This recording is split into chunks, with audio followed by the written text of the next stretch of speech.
allegiance, please. I pledge allegiance to the flag of the United States of America and to the republic for which it stands, one nation, under God, indivisible, with liberty and justice for all. Are there any agenda adjustments? Okay. Consideration of the minutes to approve the minutes of the October 12th, 2022 Board of Directors budget meeting and the regular Board of Directors meeting. So moved. Second. Okay. Any discussion? There is an error on, let's see, the second page at the bottom. It says CRS will Recording in progress. CRS will also receive a visit from the Sabatis Fire Department. Oh. All right. Anyone else? Are Chrissy and Vicki online? Oh, Vicki entering this, enter the waiting room. Two people, oh, there they are. Marco and Vicki's there, we don't see Christy. Chrissy will be reached. Seeing how there's no further discussion, I will call for the vote. Seeing how we are on Zoom, we'll have to do a roll call vote. This is my first one, so please forgive me. I don't want to forget anybody. Bob English, Yes. Robbie Gayton, Yes. Chrissy's not online yet. Jen Waterman, Yes. Diane Whalen, Yes. Scott Fife, Yes. Joe Fisher, Yes. Vicki Russell. Yes. Okay, passes. Didn't miss anybody, right? At this time, we'll offer some public comment. Please remember when you come up to the microphone or you speak online that you let us know your name and what town you are from. Try not to speak of any teachers, their names, or your students' names, unless, of course, they're your own. So I'd like to offer the public comment now. Anyone here or anybody on Zoom?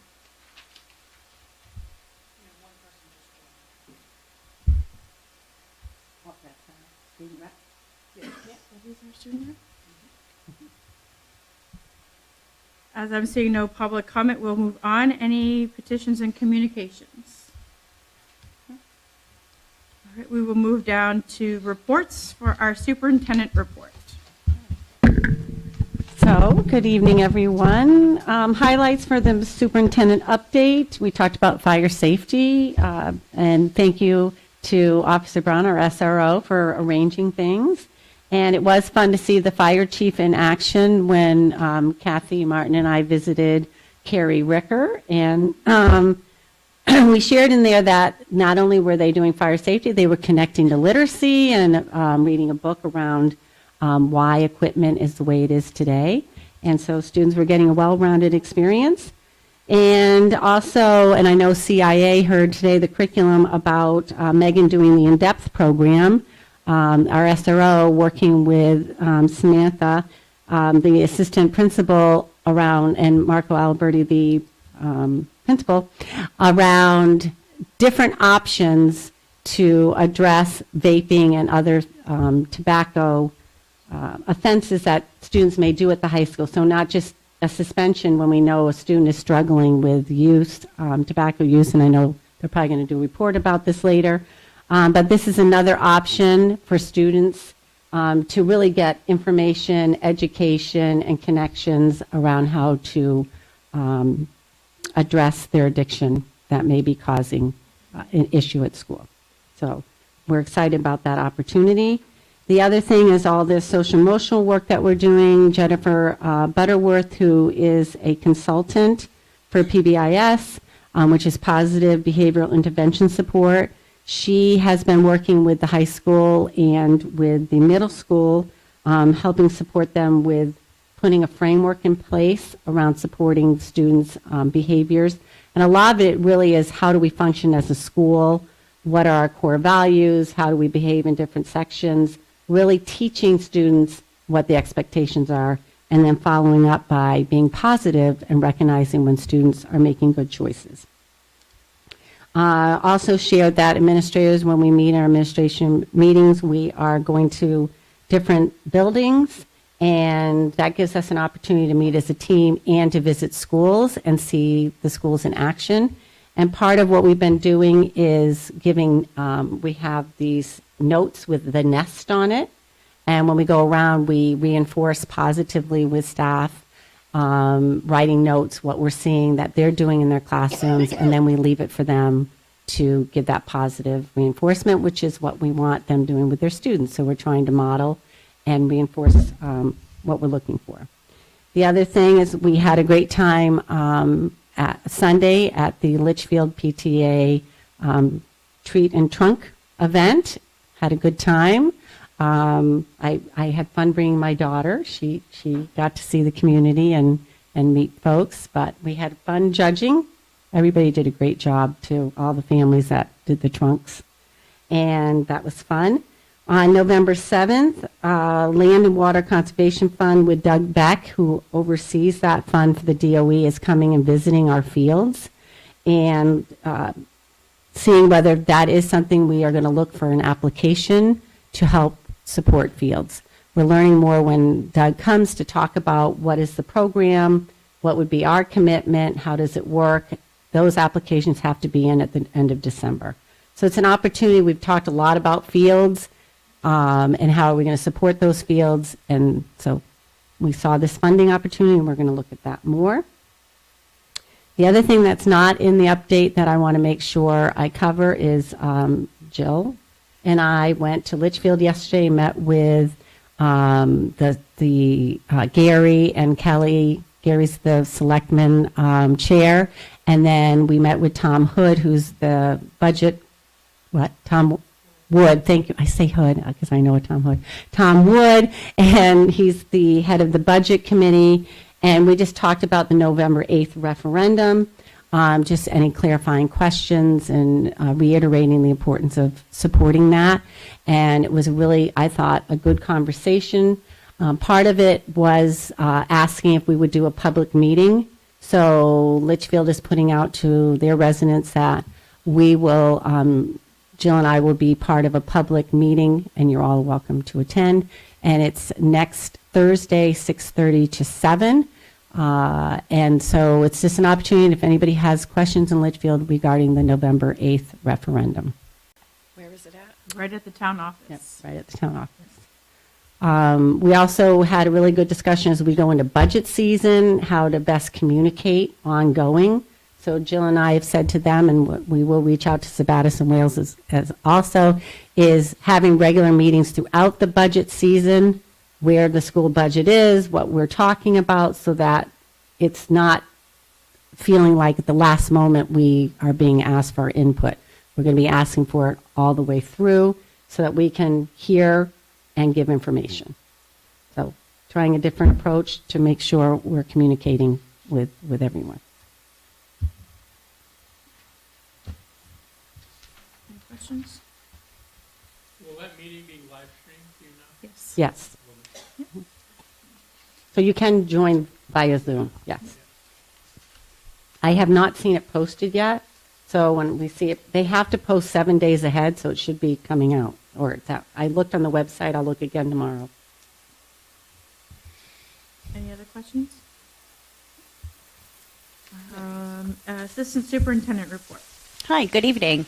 Our backpack program with the Community Cares Backpack Program organization, we did our pilot last week on Friday, and we had 20 backpacks go out to families. We will have 45 going out this week. So we did do a pre-K4 flyer that allowed any family to sign up and ask to be part of the program. So we'll continue to update you on the success. The intent with Hannah Diedrich is to kind of survey families midway through the year to kind of get feedback and then kind of check and adjust how we can support families. So that is up and running. Friday ends the fall assessments window, and so our staff are already doing intervention rounds and groupings. With the help of tech, we are starting to put in some grades into Power School, so that's been a lot of training and updating, and we're heading into parent-teacher conferences for many of the schools in November. In addition, Halloween also marks our requirement for our staff to put into their growth plans, so for their evaluation system. So our administrators have met with all of their staff to review all of their plans, and now observations are continuing or are starting, depending on where they are in their cycle.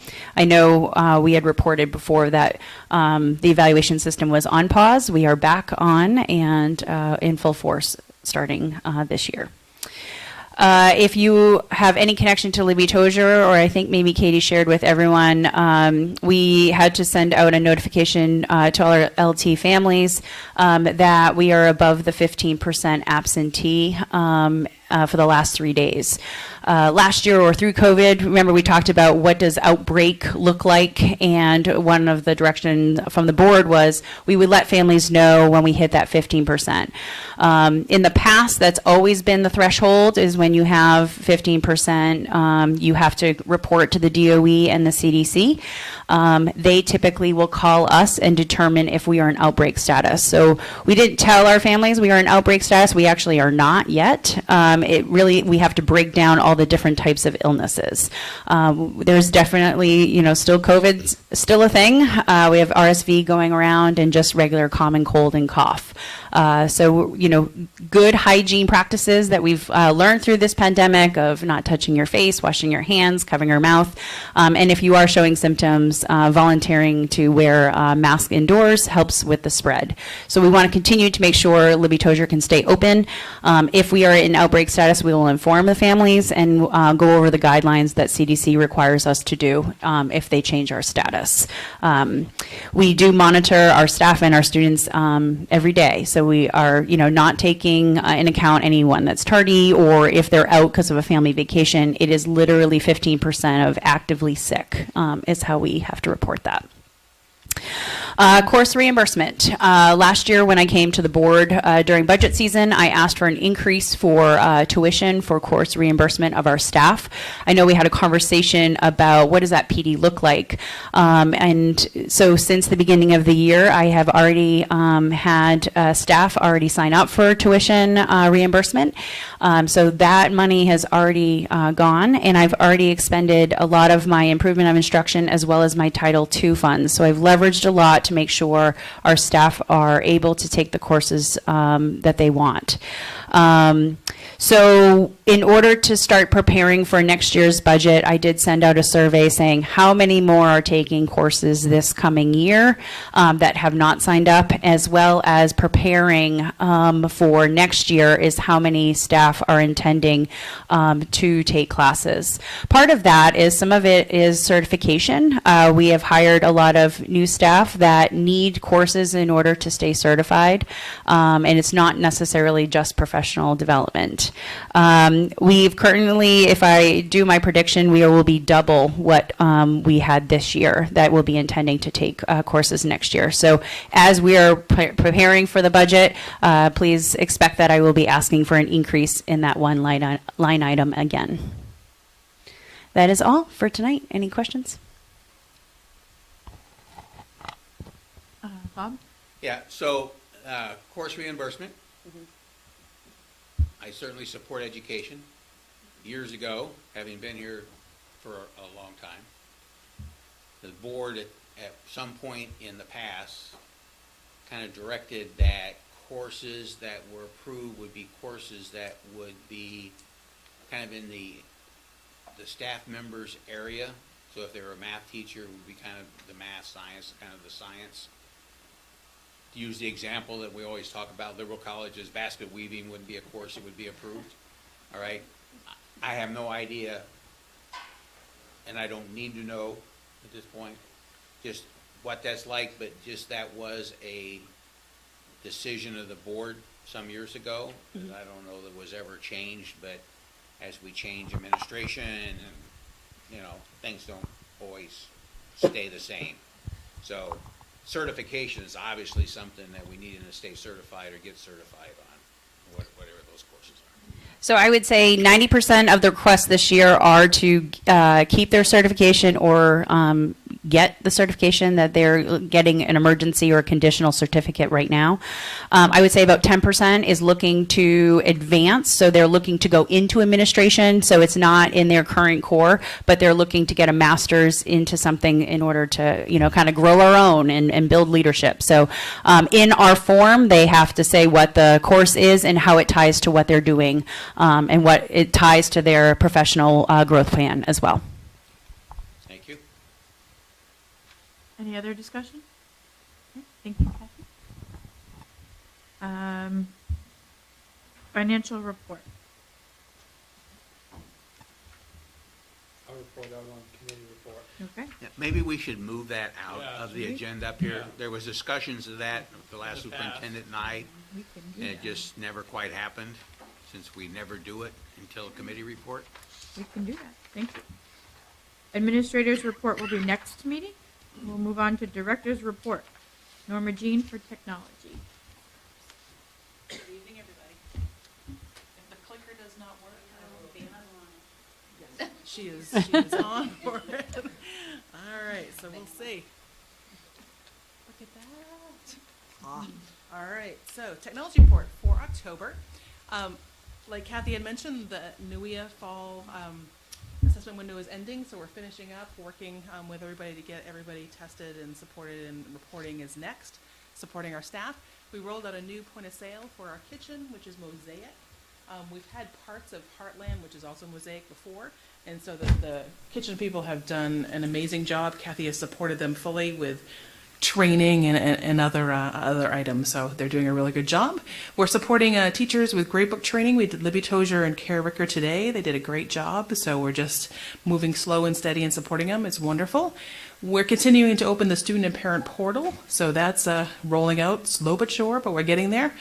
And then the upcoming parent-teacher conferences, I'll be landing at each school with a table for tech support to help parents get onto the portal. If they need to do a FRAM app, I can help them with that. Change their preferences for contacting for, you know, as soon as the snow flies, we want to have that, so we'll be able to support them for that. So that will be a good thing. All right, something new, and I'm surprised Kathy or Katie didn't mention this, but the state of Maine has actually offered it. It's almost like a sub-grant for, so I'm happy you guys saved it for me. That was our intent. And so this is super exciting because unlike just being hardware or supplies, they're having hardware supplies, they're offering training with it, ongoing support, and so it's amazing. And we were allowed 1 cart per 100 students for each school, based on where October enrollment was at that point.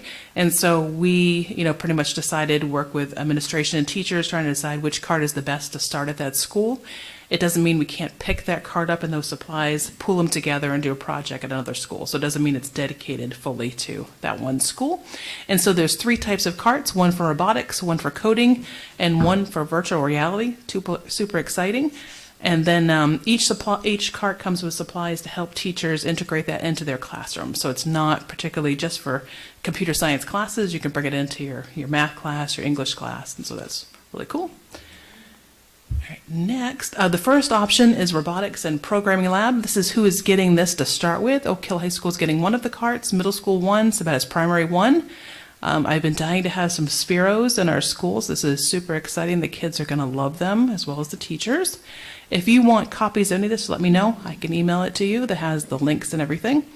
Option 2 is augmented and virtual reality. When we've had people come in and do virtual reality for us, it's super exciting. This is the coolest little cube thing that allows them to actually hold whatever it might be, which is an amazing hologram type of, which is impressive. And it will work both on our iPads and our Android Chromebooks at the high school. All right, and who's getting those? The high school's getting 1, middle school 1, Care Worker 1. For option 3, there are 2 different versions of this, one for elementary and one for secondary.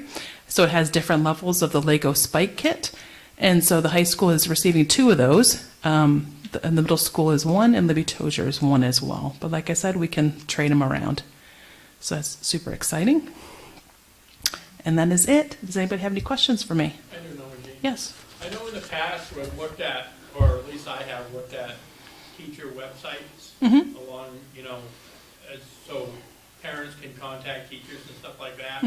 I guess, do we look at those periodically to just make sure that they're up to date and teachers are using them like they should, and what training do they get to make sure that they stay current? Yeah, this will. And I know we're going through a new Yep. system, so. Yeah, we're going through a new system, and I think the teacher website, sort of like some of the other things, they come and go depending on administration. Right.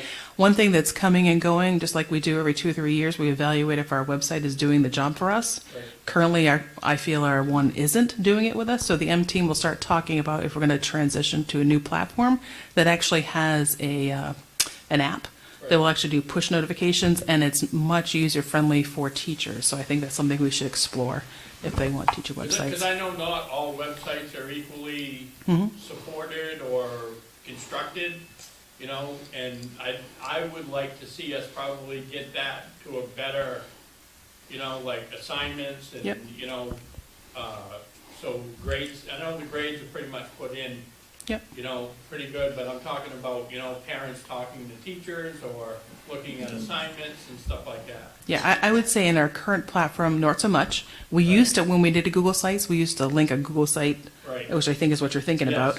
Right now, the link just goes to Google Classroom, Right. but if parents don't have access to that, they can't see that. So I would say wait till our November ones when we have time to talk. We're doing a second demo on Monday to look about changing, and they're pretty aggressive to get our business, so they're willing to pay off like your existing contract and do all that work. So it's kind of an exciting thing. Okay. I would So say, stay Robbie, tuned. too, through COVID, we've really spent a lot of time just on Seesaw or Google Classroom, and parents can access their child's Google Classroom and get a summary at the end of the week. And so that we encourage our parents to link that way. So I think teachers have gone away from their own websites because we're using the Google Classroom as a way to see assignments, see grades, and that kind of piece. So I'm not sure the technology, even if we had a new website, our teachers would have updated websites because we're encouraging the Google Classroom platform. Yeah, no, okay, that's fine, thank you. Thank you. Any other questions? Okay, thank you. Jonathan Barney next for operations, facilities. See if it works for me. Hello, good evening. I have some really exciting news to share about, and I was super happy it rained today because I could see the work in fruition. So if you notice when you walked in here, all the entrances to central office got repaved. So just to show some before and after pictures so you can really get a good look, the entrance right over here where we have the push button ADA door, the pavement was cracked. It was hard to, if you had to roll a wheelchair up, there was a considerable size lip to try and get up into the doorway, which could prove to be difficult for someone trying to wheel in. This entrance over here is this door right over here, and it's kind of hard to see, but where the railroad tie is on the right, you kind of see that dark spot in the pavement. That was a legitimate ankle breaker. It fit your foot just about perfectly, but also grabbed it. So if you stepped the wrong way, you were falling and twisting an ankle. And you can also see that there wasn't any drainage going on there either. Let's see. And then these other entrances, so you can recognize in the picture on the left, that's our front entrance. We were having a lot of issues with drainage, which ultimately led to potential trips, slips, and falls. Also potential mold issue, damage to equipment. Basically, every time it rained, and rained hard and steady, the drain wasn't able, because the pavement was basically pitched down and then the drain was pitched up. All the water was coming into the main entryway. It was flooding the main entrance. It was getting close to the copier. It was getting our new carpet wet. It was causing a slip hazard, causing time from custodians working at other places to come try and clean it up. And there was no real fix except for ripping up the pavement and grading it properly. And then that entrance that you can see in the picture on the right is down at the very other end of the building.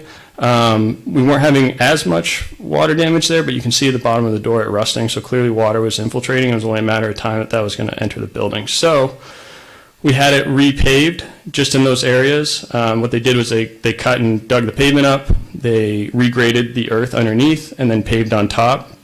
So from left to right, that one had pavement put all the way up to the bottom of the door, more of a gradual incline and a smoother transition for people that need to use that door. The picture on the right, improved drainage, eliminated the tripping hazards that I had mentioned, and then pavement went up to the bottom of the door, so you're not having a harsh step down, and then water can actually drain into that drain. And then again, left to right, the front entrance, they bolstered up each side of that vestibule, so as water runoff from the roof comes down, rather than it kind of all coming to the entrance of the door and getting in and causing mold and water, slip, trip, falls, it's all pushed away from the building, and then it's all steered towards that drain. So that way we don't have any of the water issues anymore. We don't have mold, slip, trip, falls, damage to equipment. And then picture on the right, I apologize for the shadow, but it's basically, again, right up to the bottom of that doorway, pushing water away from the building. Anytime we can push water away from the building, the better. So super happy to see the fruits of that labor work today. With the rain that we had, we didn't have a single drop of water in the building, and it was great. An update on District LP projects. So I have pictures. So this is Libby Tozier. For those who haven't seen the boiler room before, the old boiler, the old HP Smith was massive. It was 100 degrees in that building, even in the middle of winter. There was hardly any room to walk around there and work in there. So now what you see on the picture on the left, those two white squares are the two wall-hung condensing gas boilers. They run off of a primary secondary system, so one will run, the other will not, and then the other one that's not running will basically be a boost in the cold weather if we need it. So it's increasing our fuel savings by not running full bore all the time. And then the picture on the right is the water heater. It's almost hooked up. We do have another water heater that's there just for temporary, so we can keep hot water in the building, but they're wrapping up the project this week.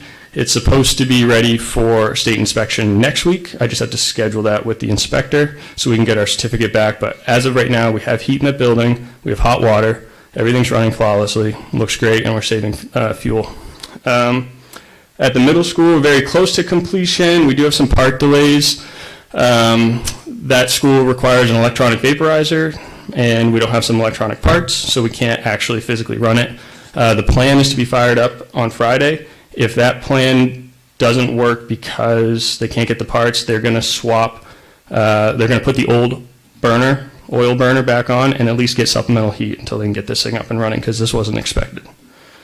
Let's see, and I do have pictures. So the tank farm on the left, that is what the current pad looks like outside at the middle school. There's supposed to be another tank going in, and then the existing tank that we own on site, we're putting on that pad as well, and you can see some fencing work that's going up there right now. The Oak Hill High School underground work has been completed, so site work for the LP tanks and the burner installations are the big hurdle.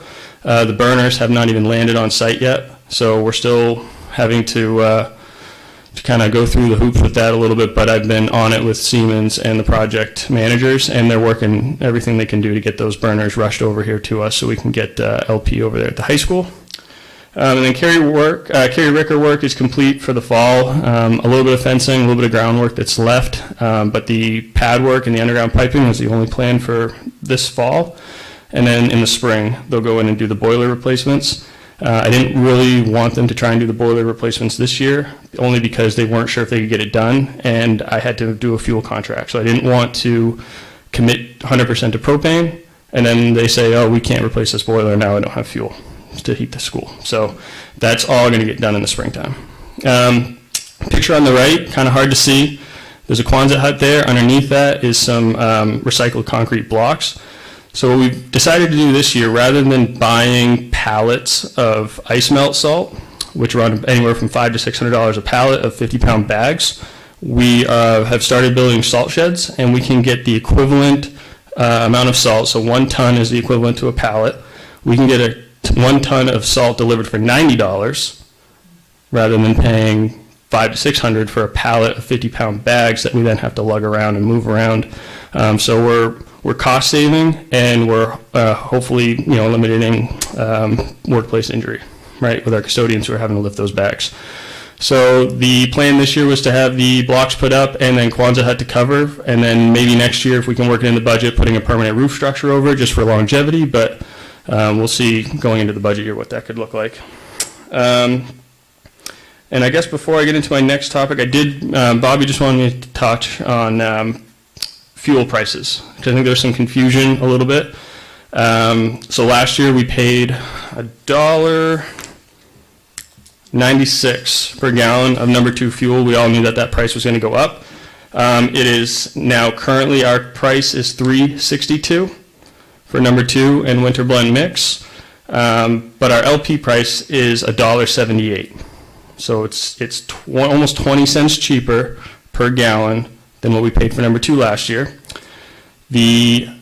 I'm trying to put this in the best terms. The heating content, BTUs, right, per gallon of fuel is very similar in number 2 fuel, oil, and propane. It's about a difference of 10 to 15,000 BTUs, which is basically how much heat you can get out of a gallon of fuel between the 2 fuel sources. So I think there was some thought that maybe we're going to propane and it's cheaper per gallon, but we're having to buy a lot more gallons. Not the case. We put out the exact same gallon amount because they're almost equivalent in BTU content per gallon. So it's not like we're paying half the price for propane, but we're having to buy double the gallons. So we still have the cost savings there, right? So I just wanted to make sure people understood what we were doing for a price per gallon. And then ultimately next year we're using very tiny amounts of oil for just the hot water in the generators, and then our primary fuel source is the propane.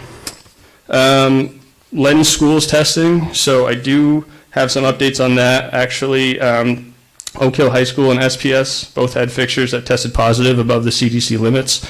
Today I did get an email that the middle school also had levels of lead. But all of those results have been posted on the website. Everything's gone out to staff, student, parents. It's posted in the school, so it's all readily available information, both the public notice and the actual results from the lab.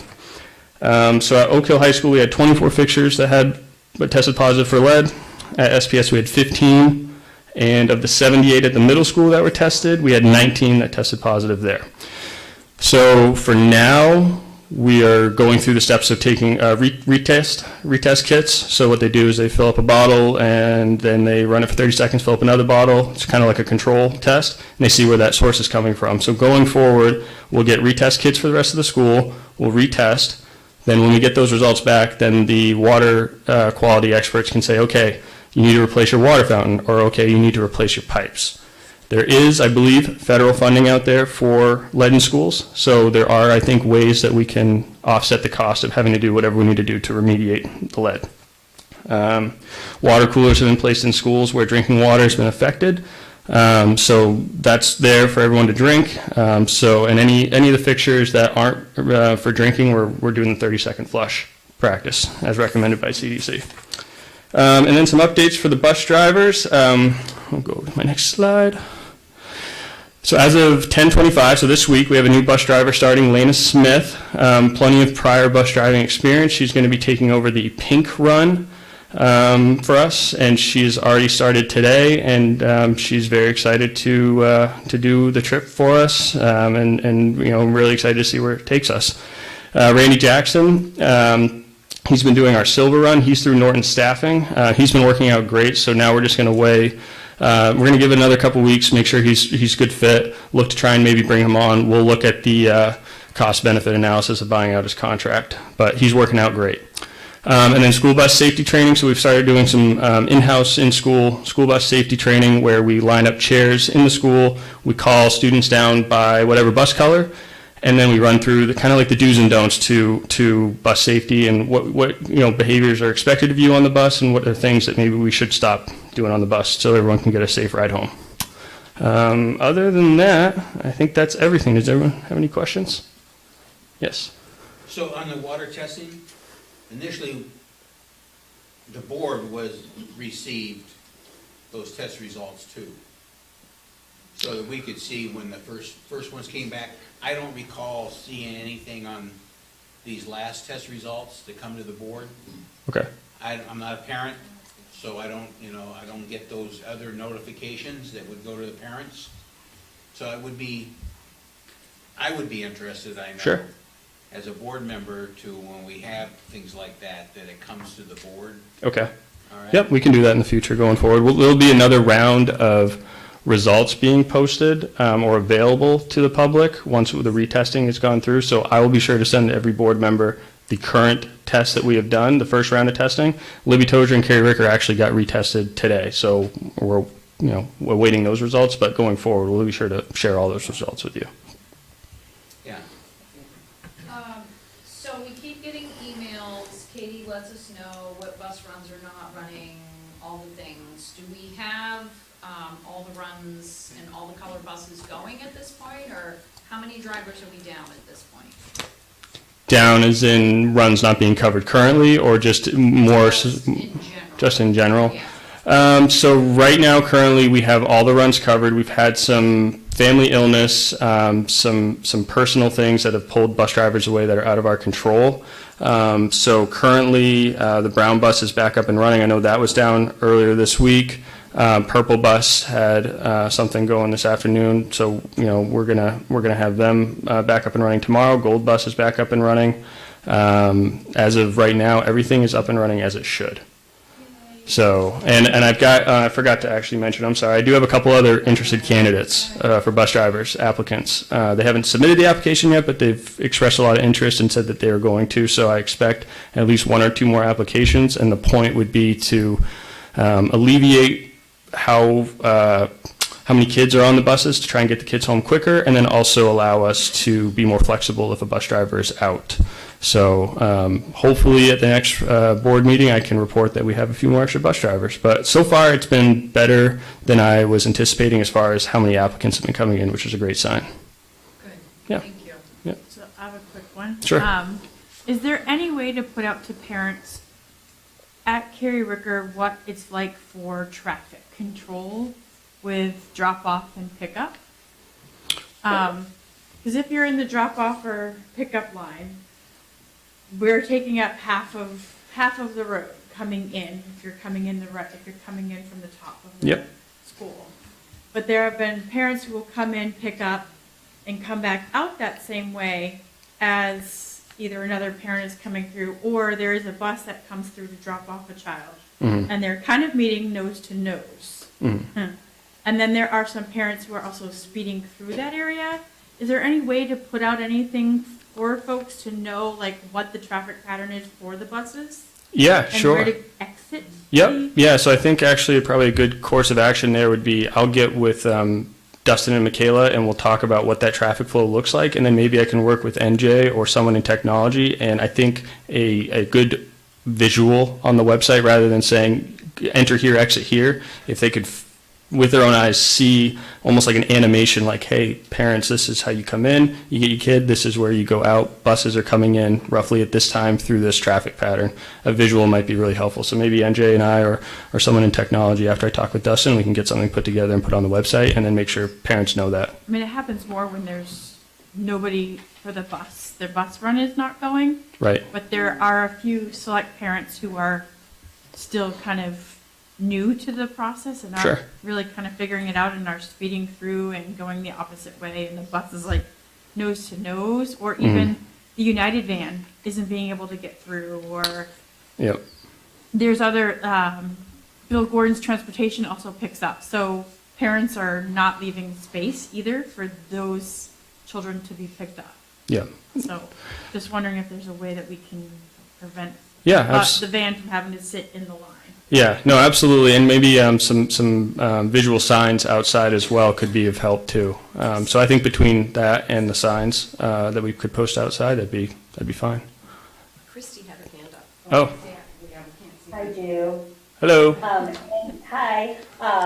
To go along with the bus theme, is there a way, and Normandine, I should ask during your presentation, is there a way in Power School to upload what color bus your child is on? Because I think as a parent, you're getting phone calls about all the buses, and people I don't think realize what color bus their child rides, particularly for those that are transferring from SPS to Carrie Ricker or from Libby Tozer transferring at Carrie Ricker.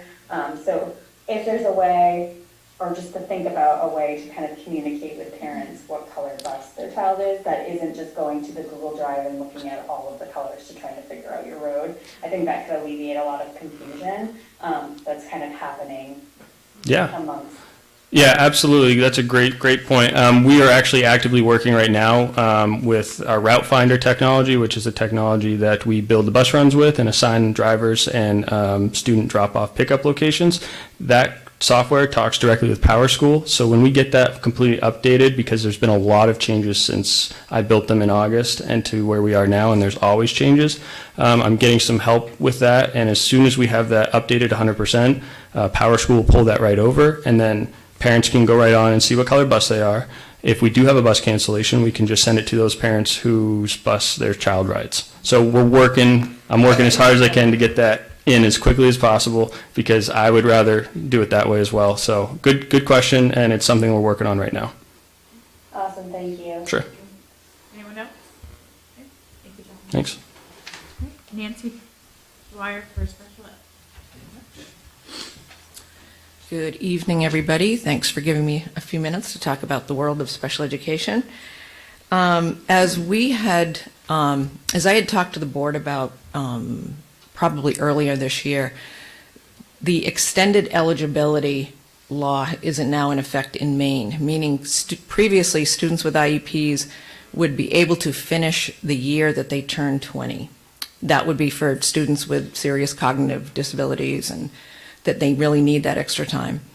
That has changed, and now students can stay until their 22nd birthday.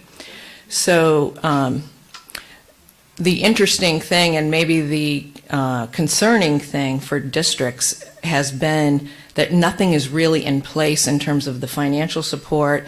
Maine Care has not caught up to that. All the things that would help districts provide those services, it's not in place for students beyond, up to age 22.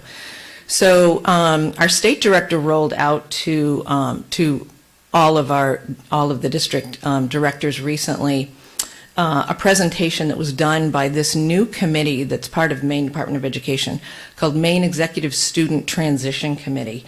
And the really cool thing about this, it is run completely by people who are probably closer to recent graduates who had with IEPs.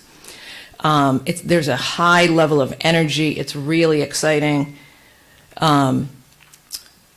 The focus of this committee really is going to be and doing things like videos, things for high school teachers to show students, and it's just really, really well done, high quality resources for kids.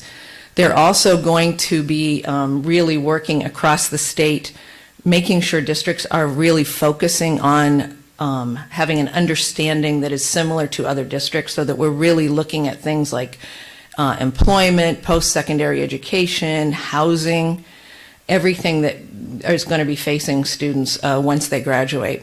They'll also be doing some collaboration with the legislative task force. And the last thing they're going to be doing, which is pretty exciting, is they're going to be establishing, whoops, that didn't come out right, establishing partnerships with all the agencies that I think I had mentioned some of these previously. Adult Ed is certainly going to be a big one, the CTE programs, University of Maine, Maine Care, Office of Aging and Disability Services, which are all those services for kids once they are adults. Voc Rehab, and the state agency, housing organizations, Maine Parent Federation, they'll be establishing formal agreements and partnerships with that. So that's pretty exciting.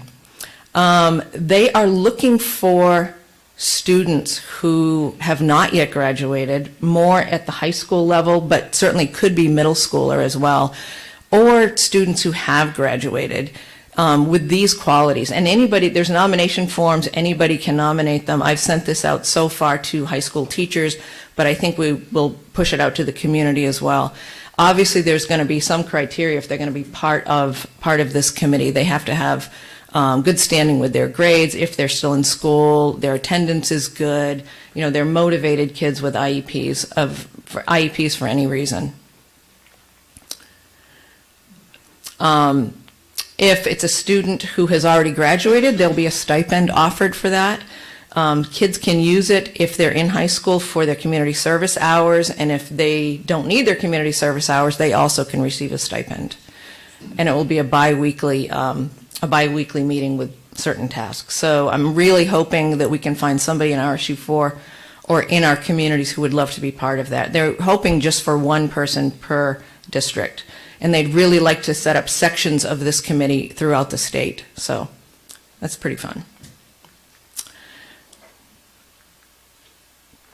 I had talked about last year about that we were in the middle of an audit, which happens around every 4 or 5 years. So at the end of the summer, we received our findings, our summary of findings as to how we did. The things they were looking at were our procedures, our policies, the way we conduct business, basically, and certainly all of our IEP paperwork. And in summary, there would be 61 things they would be focusing on. So in terms of our degree of compliance, in 38 of those areas, we were 100% compliant, not a flaw, which is pretty impressive. We had 2 additional areas out of that 61 where we scored between 90 and 100% compliance. And we had 7 areas that were between 80 and 90%, and then we had 15 areas below 80%. All of the ones at least 80, possibly even the 90, were really more minutia things about IEPs. If you've ever seen an IEP, there's many, many features, and it's very fine-tuned, precise language designed to protect students' rights and to provide a free and appropriate education. So most of our findings that were below 80% were those things. So yes, they're important, but they've said at the next annual review for that student, just fix it at that point. So really the things that would stick out and put us more at risk, we were 100% compliant. So that's good. Yes? At the top it says they looked at 61 areas, but those numbers add up to 62. Oh, I'm sorry, it is 62. I should have changed it from 61 to 62. It's 62 areas.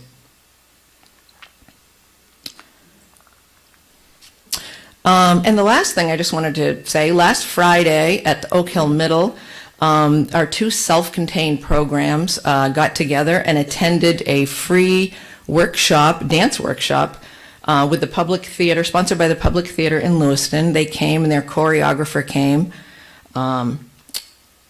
It was pretty cool to see. I did see some video, a little bit of video, which I did not upload. But kids loved it to the point where I think the teachers are going to have them come back for a second workshop.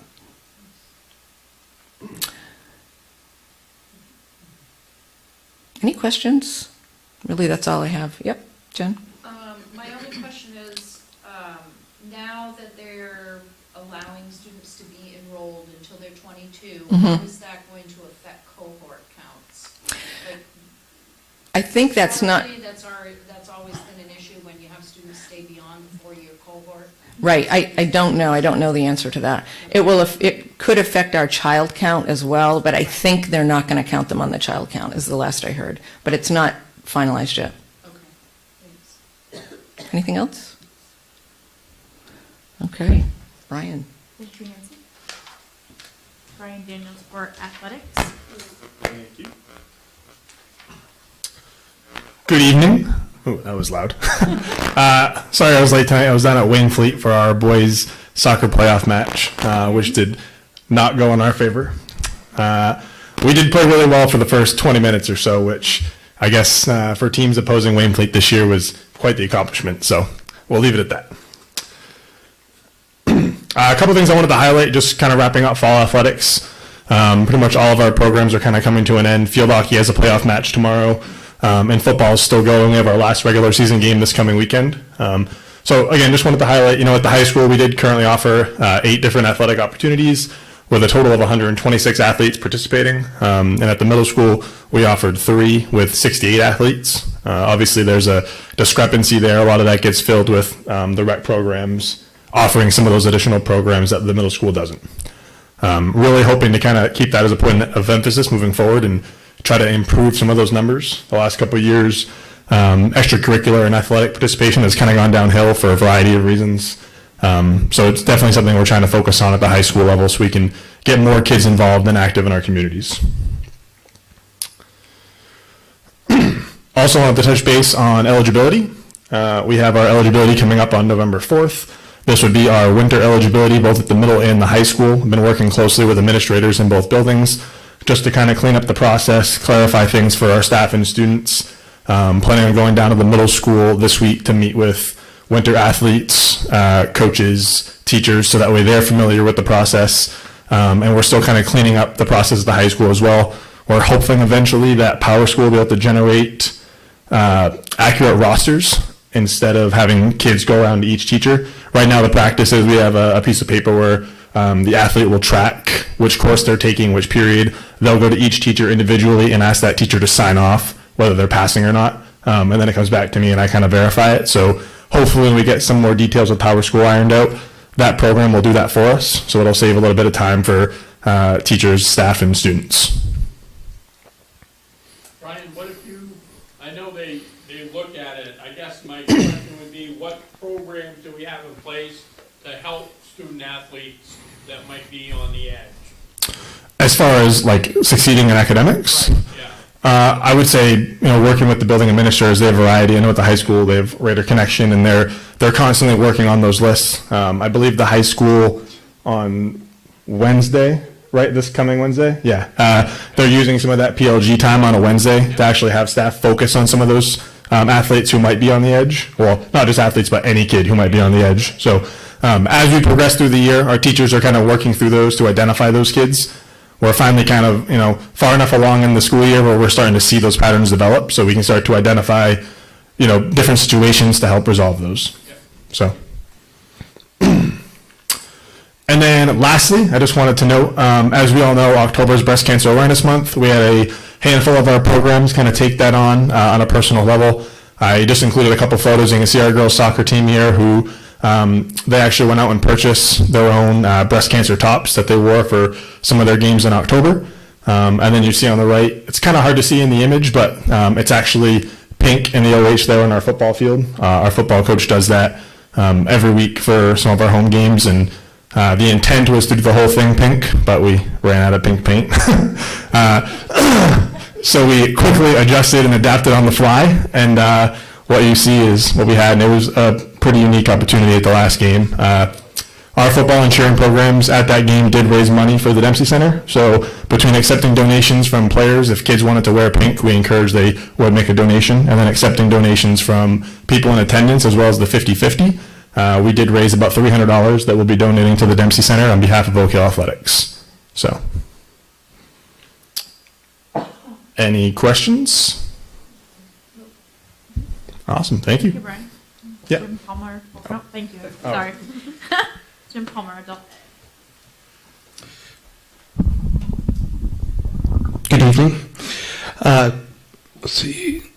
So we had a neat collaboration with United Ambulance to be able to offer first aid, CPR, and AED for our bus drivers who need to be certified. John and I connected to offer that class. It's the first time I've offered this type of class. The first part of it was you could do online, and once we got the bus drivers to find the link to get through it, they got on it, and then we had a skills session on one of the workshop days where they could complete the certification and get their card. So it worked out so well that we're looking at doing it for the community as well as teachers, probably in the winter-fall program, winter-spring program. Some of the upcoming classes we have coming, I'm looking at, so I've gone away from the hard copy catalog. I just, too many times I think that it ends up in the trash can, but I have a lot of people touching base with me that they still like to see that hard copy. So I'm working on the brochure for winter and fall, winter and spring. Some of the classes we're going to offer are family story times, hunter safety. We tried to get one in this fall because ideally that would be the best time to do it, but instructors are at a premium, so we're looking to do one in the spring and hopefully get numbers there. Defensive driving through the main transportation, college prep classes for math and English, intro to Mac basics, and how to use your iPad workshop. Just recently, this afternoon, I talked with Lucy Rio. We're looking at doing a reader's theater for adults, so I'm excited about that one if we can pull that off. And then the high set is, so it's confusing, but the high set is still the high set. They changed platforms from who used to present it to us, which was ETS, and now the new platform is PSI. The transition has been terrible.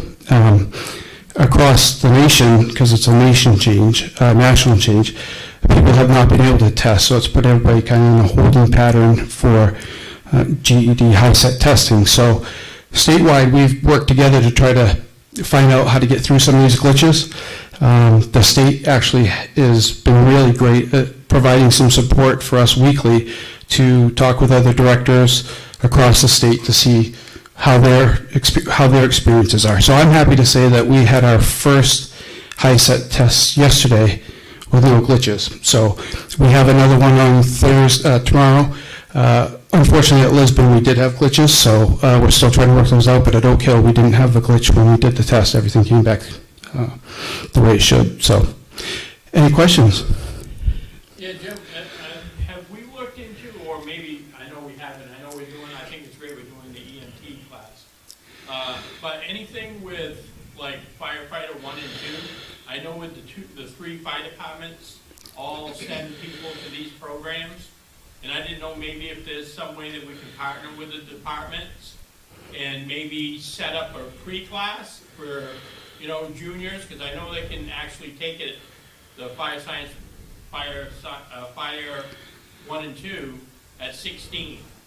Okay, so you're talking about high school students. High school, yeah, most definitely. Austin did it when he was 16. Yeah. He went through the whole program, you know, and that led into him going to Southern Maine Community College in the fire science program. But they can work it for the department as juniors with that firefighter 1 and 2.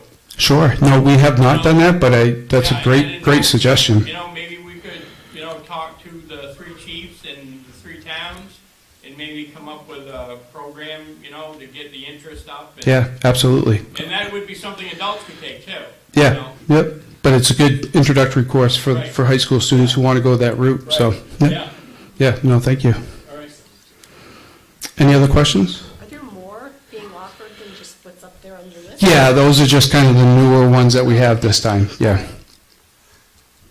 Any other questions? In fact, just to answer our catalog, you can see all the ones that we have offered. But we do some with Ed2Go, which is an online program. We do some with Boomer Tech, which is another up-and-coming online one. So our catalog has all of them. That was just kind of a snapshot of what we are looking at for the winter. So where can you pick up a catalog? It's online. It's on our website under the Adult Ed section.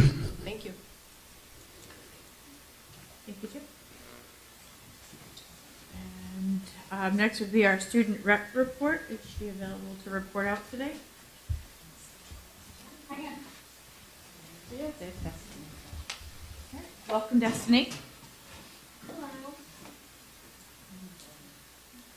Turn it up. Okay, can you still see me? Yeah. Okay. Hello, my name is Destiny Samari, and this is my first presentation as junior representative. I'm very excited to talk about all of the great events and people here at Oak Hill High School so far this year. Junior year has been going very well, and time is going by super fast. The first day of school was very amazing because it was my first time helping out with freshman day. It was great to get to know the freshmen and help them become better acquainted with teachers in our school. It was also a good refresher on how to open a locker again. A few weeks later, OHLA helped to set up homecoming week. The sophomores won, with the seniors and juniors time to defend it. Overall, homecoming was a hit, as the dress-up days were hilarious and fun. The only recommendation that fellow students and I have is that we would love the opportunity for more group challenges and games, especially at the pep rally and, for example, relay races would be a blast. Speaking of OHLA, we are beginning to plan holiday baskets and our toy drive. I've been on various field trips this year, all engaging and fun. For example, one of the field trips was for AVEC, which stands for Androscoggin Valley Education Collaborative.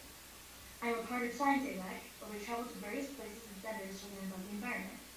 Last year, we went to the Maine Wildlife Park, among other places, but this year we went to the newly built trails near Lake Auburn to learn more about erosion and harmful chemicals that live in bodies of water, such as phosphorus. Mr. Bushi brings us in the van, and AVEC usually includes 4 to 5 selected people to participate. We have a field trip again tomorrow, the 27th, to go back to Lake Auburn to help more with trail making. As many of you know, the academic decathlon team also went to Boston on October 21st to October 22nd. It was my first time riding the Amtrak down Eastern, and it was such a fun experience that I'll never forget. We arrived in Boston at the T, where we traveled past Northeastern, and we went to the Museum of Fine Arts. Everyone was in absolute awe, as the illustrations in our packet for the class do not do justice to any of those works. Many of my classmates and I agree that it made the class especially enriching, and we appreciate art and history much more. We later went on a freedom trip where we witnessed the burial place of Paul Revere, John Hancock, Samuel Adams, and more. We got free Boston cream pie, as it was National Boston Cream Pie Day, and visited great memorials and museums, where I got the t-shirt I am currently wearing. It depicts one of Benjamin Franklin's most famous artworks. While we had a lot of fun, we still made sure to take time to learn and explore as much as we could. On the way back from Boston, and while we were waiting for the Amtrak, Mr. Anderson had a few students practice their impromptu speeches in the station. Another amazing group I get to work with is FBLA, which stands for Future Business Leaders of America. We recently held elections for officers and are currently working on collecting donations for our calendar raffle fundraiser to help cover expenses for our members to attend the large 3-day conference in March. Drama Club is hosting our fall production of Clue next weekend on November 4th, 5th, and 6th. Rehearsals are going well, and we cannot wait to share our efforts with the public. It has been revealed that our winter musical will be Beauty and the Beast. As well as all of this, we are also arranging our trivia team for this year. If we do well, we can end up on television to compete against other top schools. On the last note, I would love to share that not only me, but many of my peers really love the new French teacher, Ms. Murphy. She has been a wonderful addition to our school community and deserves recognition for her effort and dedication to its students, and her ability to build kind and positive relationships with us in such a short period of time.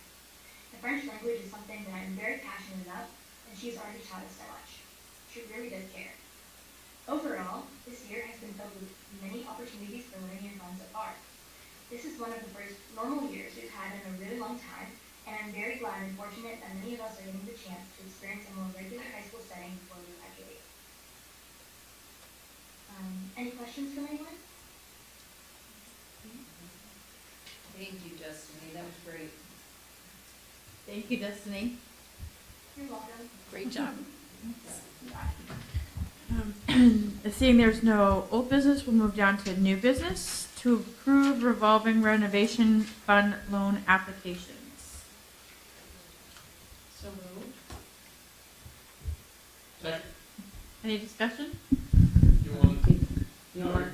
Okay, so we did talk a lot, so Finance Committee, please jump in at any time. We had a good conversation around the revolving loans. CHA, the architect firm that's putting the application together, is still working on them. So we talked about, we had Kathy Guggen from CHA come through and talk on the phone today on her drive. And there were 5 projects that we discussed. At Libby Tozier, we discussed the ADA needs there and the air quality. Then we talked about Sabattis Primary, the air quality and ADA concerns there. And then we talked about Carrie Ricker's air quality as well. And so there would be, we discussed 5 applications, and we had a really good discussion around timing. What comes first, the chicken or the egg? And so I think when we concluded, I wanted you to know the process. Approving applications to go in does not obligate us to do the funds. It's putting it in, and then in January, we will be asked, we will be told whether we've been approved or not. And so if any of the projects are approved, it would come back to the board to discuss it further around approving those to go to referendum, because they would have to go to referendum for approval to expend, and we would look at June 13th for that referendum approval.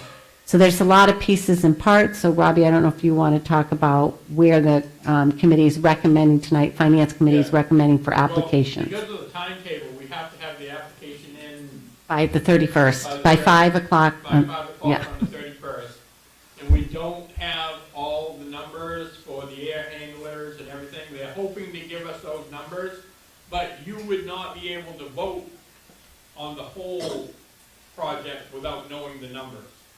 So without not being able to do that at a board meeting, the committee decided to approve just the ADA applicants to go in for the application, which covered things like enlarging a bathroom at Libby Tozier, some sink work at Sabatis Primary in Libby Tozier, and Kerry Ricker, and a door at Kerry Ricker?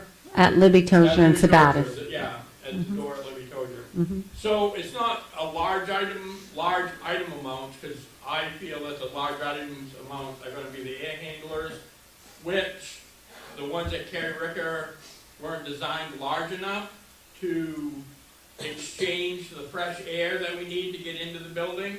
So we're gonna be looking at adding units, and we're not sure whether that's per room or units large enough would be wall penetration units to supply that fresh air that we need to turn the air over. But at Sabatis, it would be air handlers on the roof and CV units to supply heat and fresh air.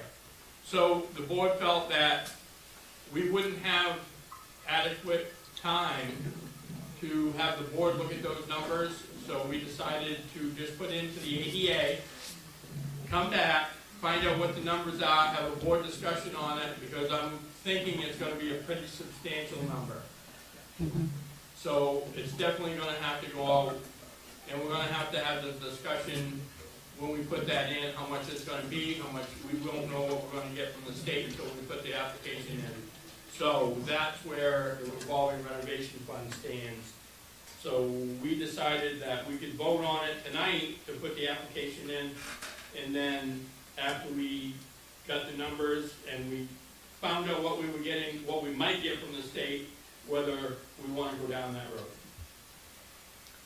So, Bob? Yeah, so I guess my thought coming out of the committee is that the committee was recommending that we only put an application in for the ADA stuff. Yeah, that's Yeah, what- which is, All right, so even without the numbers. Right, We'll right, put without the that- numbers, all right, yeah. you- Yeah, because we won't have time to meet. Right, so I thought you were talking No, about all the no, other no, things. no, no, no, Okay. no, just the ADA without the numbers. So to have the board approve, put an application in for ADA. Right.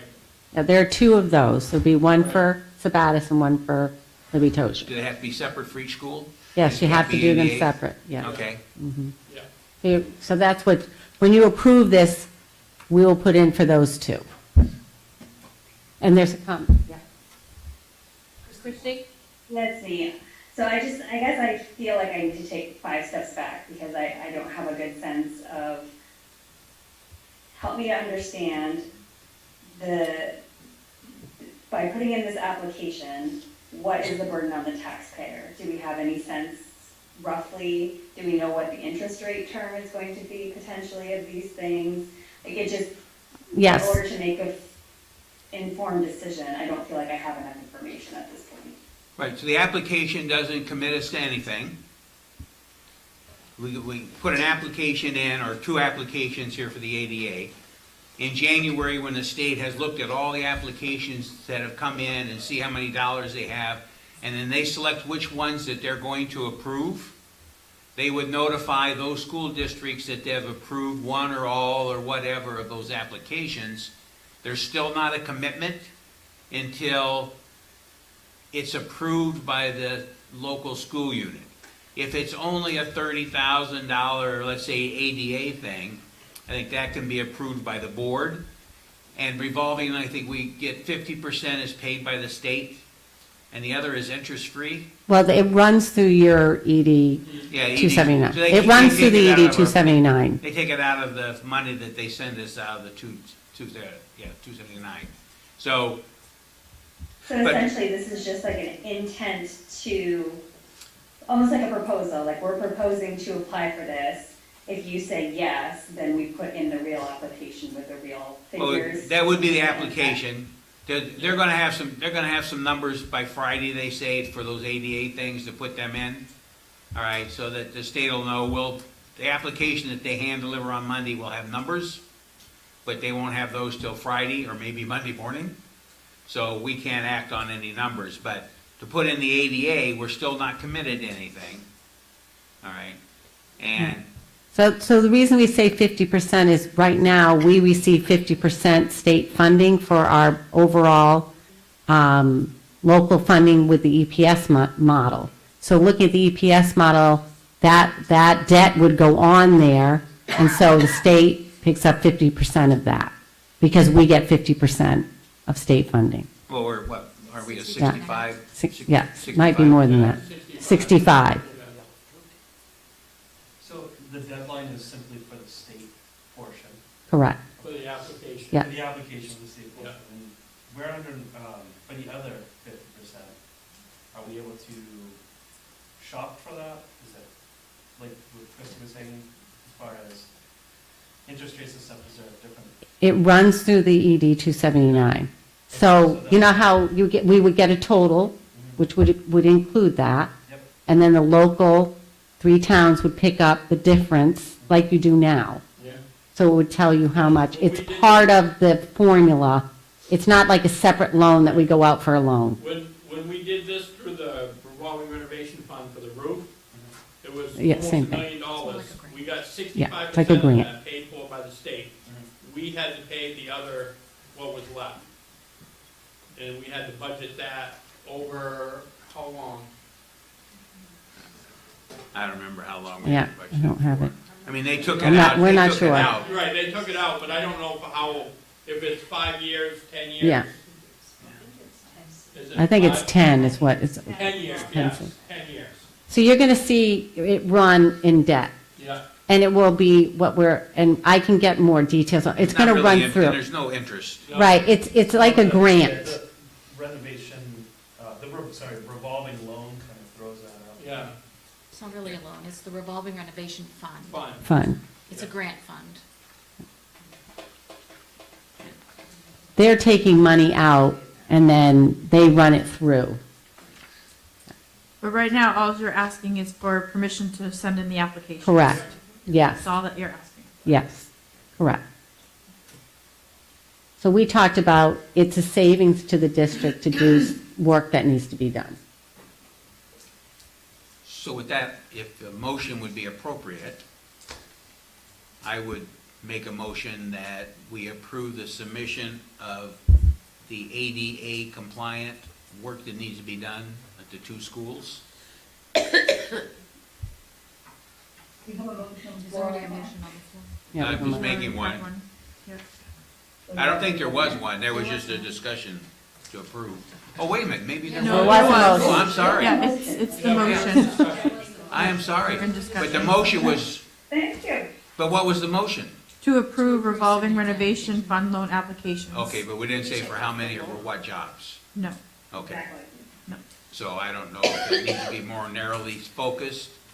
On the grant, we have to write the date that it was approved by the board. Okay. So as long as we know we're only putting the 2 in, we should be There good. needs to be an addendum to the motion on the floor. Or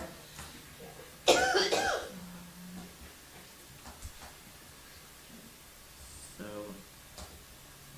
to approve the revolving renovation fund loan applications with the addendum of it being the 2 applications for the ADA for Sabatis Primary and Libby Toad. Jen can make that a friendly amendment to her original motion, and Rob can make that a Amendment. friendly second. Yeah. It's an amendment. Yes, we can. Okay. Yes, thank you. Yeah, Then you so- don't have to vote Okay, twice. so now we're gonna, all discussion is complete? Okay. So I will call for the vote. Robert, Bob, sorry. Yes? Either one works. Scott, Yes. Joe, Robbie, Yes. Christie, Yes. Vicky, Yes. Jen, Yes. and Diane. Yes. Motion passes? Jill, did you vote? Oh, no, Roll call, you have to vote. You Yes. you don't Sorry, give up the yes, voting sorry, yeah. requirement as the Nope, chair. sorry. I'm a yes. Sorry. I skipped myself. All right, so motion carries. When I have the applications, I will email them to you Yeah. so that you can see them. All right, we'll move on to committee reports. Finance and Facilities Committee. Yep, the Finance and Facilities Committee met at 5:30. I'll go over finances first. 3 months or 25% of the year completed as of September 30th, 2022. Year to date, we have received under revenues $5,131,126.17, which is 24.9% of expected revenue. And on the expense side, we have expended $4,821,772.69, which is 22.46% of the budget, and we are right on track, Jessica says. So, any questions about financials? None? All right. Let's get into the facilities part. The cost, one more thing on the financials. The cost sharing report will come out at our November 9th meeting, and we'll have a report so the whole board can look at it and discuss it and figure out where we want to go from there. And back to the facilities, we looked at, or the company that we want to do the study for both Libby Tozier and Shabazz Primary has gotten back to us with a price, and that price is $50,000. So, we're just leaving that out there. So we're going to have an agenda item for that in the future, so the board can discuss it, and we'll go over at that time scope of work, what they're going to give us for that $50,000, and make a decision on whether or not we are going to go that route. And we talked a little bit about the revolving loan fund just a minute ago, and the items that were identified at Carrie Ricker were air handlers, changing the air handlers, cleaning the ducts, adding the fresh air intakes for air quality, and at Libby Tozier, the added ADA for bathrooms, doors, and supplemental existing fresh air. And at Shabazz Primary, adding EAVs for fresh air, and replace units to classrooms and ADA bathrooms. So we'll be getting more on that when we get once we get the numbers, and probably at the November meeting, Katie, we'll have those numbers so the board can have a look at them. You'll have all the applications will be completed. Yeah. We're just submitting the 2, and then we'll hold on to the others. Yep. And also, last financial thing, the audit is scheduled to start on November 21st and the 22nd. Yes.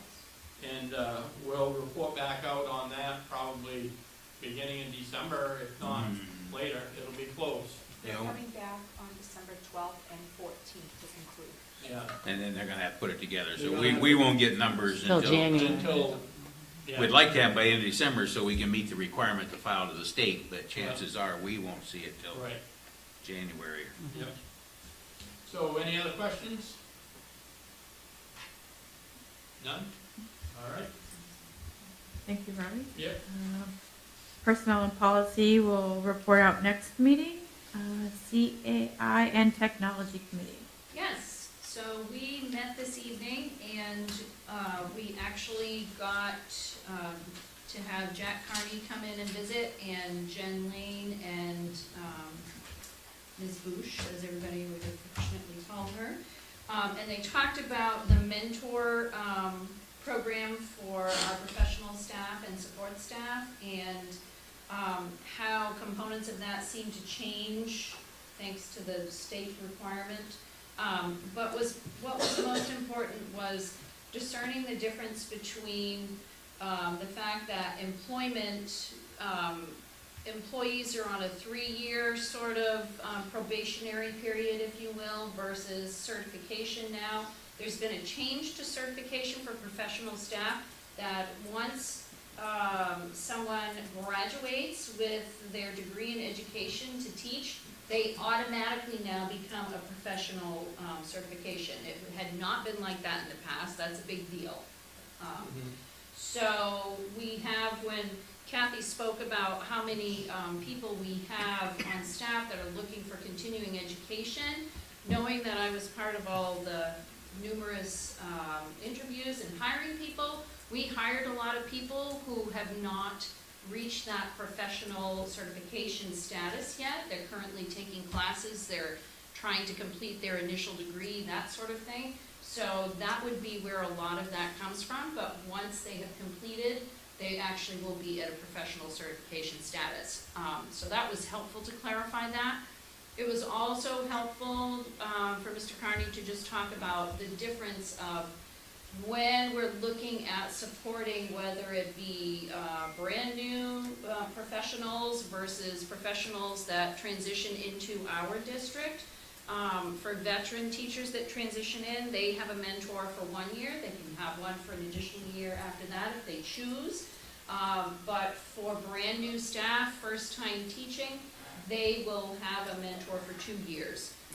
And that support is really important for them in helping them reach their professional certification goals, the PPEG, all of the various things, and it's pretty overwhelming. So very important for that program. The second visitors were Sam and Megan, and they came in and talked about the program that Katie had alluded to in her report, which is a brand new pilot that we're looking at that Megan is doing specifically to work with students who have had violations with vaping in school. She's certified in this particular program. The reason that it's a pilot program, we had a conversation about this. They're looking at, and we asked them to track data for the rest of this year in particular about how this particular program would work with students. It ends up being, and correct me if I'm wrong, but it ends up being 4 90 minutes or 2 90-minute times with students. So our plan right now is to do Wednesdays, they're half days. So Yeah. when they get out of school at noon time, we would do noon to 3 or 4, give or take. Yeah. First 2 sessions would be on Wednesday, the following 2 sessions would be the following week, just so we can get that data that we talked about. Right. Regarding their triggers of why they're vaping and whatnot. Right, and so this particular program that Megan has brought in piloting is to work specifically with the students to really help them develop more self-awareness, what's going on, and to really take the opportunity to be reflective as much as possible, but also to broaden their scope in terms of what they have for support and coping strategies that could be healthier than vaping at this time. The other thing is there's also been a Tier 1 overall intervention where Vicki Wegman came in and spoke to the high school and the middle school, which is highly effective, just educating in general, specifically about vaping. So that's really important. The pilot program, however, we're going to collect the data, and we talked about the fact that in collecting that information, it will drive potential change in the student handbook for next year. So that was pretty much it. Did I miss anything? I don't think so. Questions? Jen? Yeah. When you talk about professional, I mean, I guess I understand it, but can you explain what they need to do to reach that professional development certificate? For The teachers that the you teach- hire. Oh, okay, yes. So are you talking about the mentors Yeah, or just? no, I'm talking about the teachers themselves that we Okay. hired, what do they need to get to that level? Right. So it's a 2-year process, and essentially what they do is they will sit with their mentor and they will create a professional growth plan, addressing a lot of different areas and setting up goals and measurable ways to get to that point through activities, support, and documentation and data that will reflect that information. They will go through this with their mentor, they go through it, and once that has been documented appropriately, they get the feedback, it happens over the first year, then they take that and move forward to continue their growth for the second year.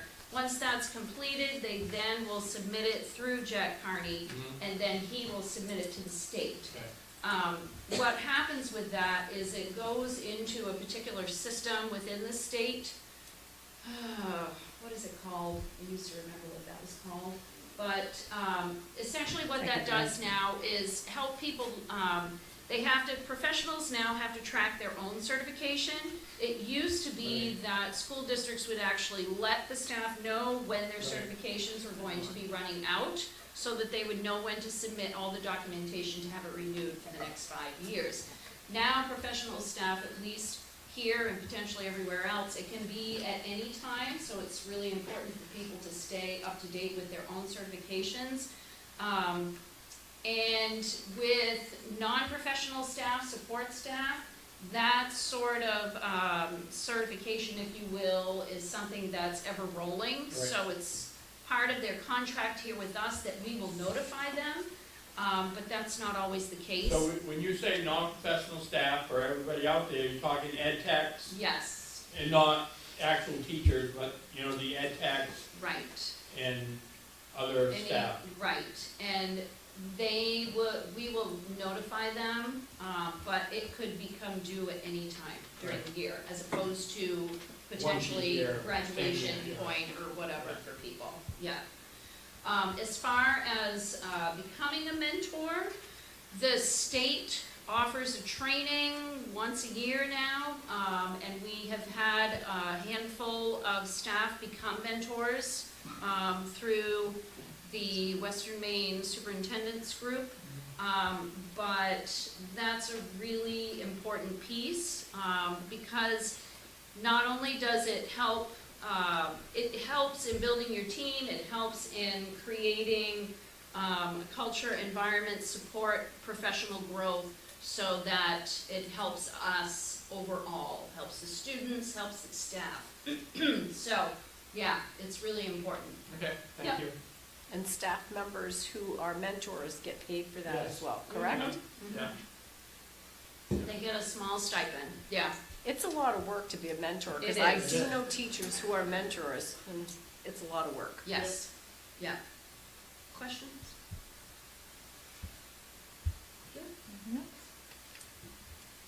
We'll move down to board member comments. Joe?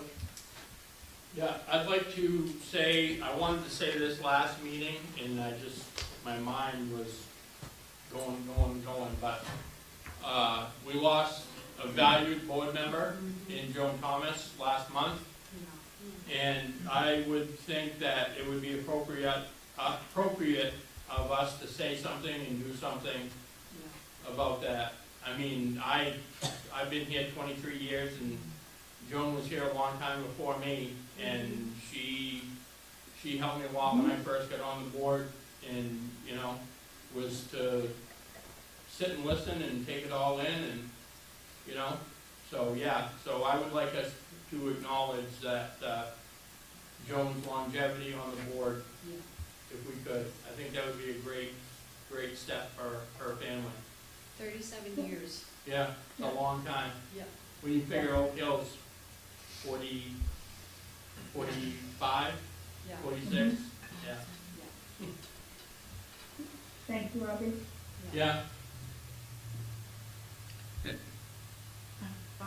Is it possible that we get the October 1 numbers? Yeah, that's what I plan for November. They're still being worked on. They haven't, it's not final until, yeah. Till the end of the month Exactly. on the DOE. So when we have it all, we will bring it. So they change between October 1st and the 31st? I mean, is it the number of students by grade? We don't have that like on October 2nd? Well, we have it every single day. If that's what you're, how many. Well, I mean, so because the October 1st numbers. So right are now, what we use in our right budget now, numbers too. right, so I was going to have it all ready for November. The numbers by grade, by school. I can give you an overview, we are down 70 students right now. So, but we're still working through those. Yeah, just to answer, so Yeah. for October 1 certification, they don't open for you to certify until the 15th of the month. Right. And then it's very dynamic as kids shift around, and so we should be certifying probably tomorrow. So they did a couple last minute changes today that we just tried to work through, so tomorrow we Okay. should certify, but the numbers are down. Maybe not quite as much Okay, anymore. so good. that's a good thing. See, if I had said, Yeah, no, so it's good. I wish I hadn't said a number. I should have said nothing.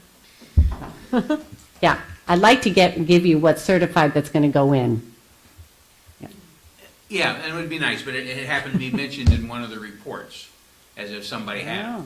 Oh, So okay. one of the reports that was given, October 1 numbers were mentioned. Okay. That's why I made a little note, October 1. Any other comments?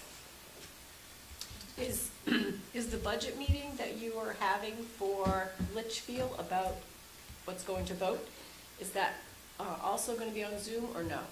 Yes, That it's will on be- Zoom, yes. Okay. I'm waiting to see if I see the agenda, then I can send it to you all. Because I have some people in Sabatis who have called me about Perfect. it, so Okay, as long as you have excellent. something, if you could send it to me. Sure. Thank you. Anyone else? No? Without any objection, I will declare this meeting adjourned at 8 o'clock.